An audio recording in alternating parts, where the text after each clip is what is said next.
Hey, Mike, there's been some talk lately from different researchers about the kill or no kill of the Bigfoot. What is your thoughts on that particular thing?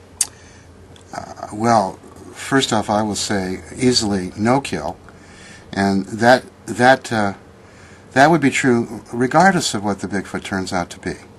The Bigfoot could turn out to be some type of human. So if you're out killing one, you may end up being guilty of manslaughter, because these things may be biologically human, some of them. On the other hand, some of them may turn out to be just apes if you're in the right country or the right place.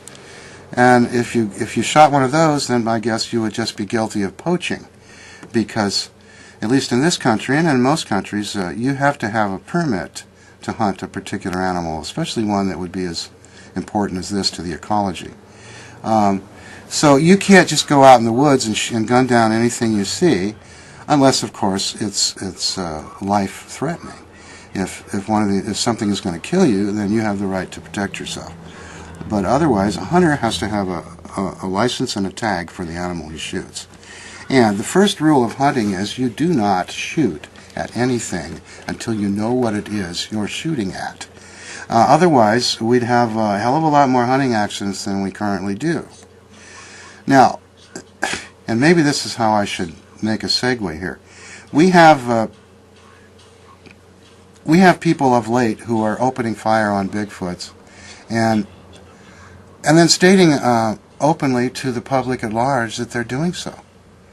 And that bothers the hell out of me, because first of all, I don't know how anybody could do that and then have the gall to admit it in public that they did it, that they gunned down something before they knew what it was. So I think anybody that's doing that, if they're doing that in the name of Bigfoot research, this is an egregious step in the wrong direction. And our feeling here at the museum is that this should never be taking place. I don't care what the animal is. We learned from Goodall and from Diane Fossey and many others that the best way to study other primates is through habituation. And that's what our group is trying to do now. That's what many groups across the country are trying to do, and some claim they've succeeded. But I understand there's at least one group that have been doing habituation for a while, and they're a very organized group and a major group that everybody's heard of, and they are now opening fire on the Bigfoot they've habituated. They've got them coming around and taking their bait, and they're actually shooting at them.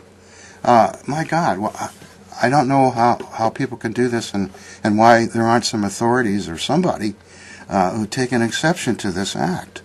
This is not the way to behave. This is, to me, it's like a criminal act. So I would say that our project is highly no-kill, and we don't need to kill anything to prove it's real. A living specimen will work, and if we can get one living specimen to put up with us, we can probably find more. And there are plenty of people out there in the witness community, if you will, who are claiming that they have made friends with and had contact with these beings. So, if I'm going to believe people in general who tell me they saw a Bigfoot and believe that some of them are telling the truth, and I do, then I'm going to believe some of the ones that say they've made friends too, because I don't see any reason why not. Whether this thing is an ape or a human or whatever it is, human beings make friends with and get to know other animal species. We interact with more species of animals on the planet than any other animal on the planet, obviously. So there's no reason why people can't be feeding and making friends with these things if they do indeed exist. So, God's sake, stop shooting guns at Bigfoot, whoever you are, please.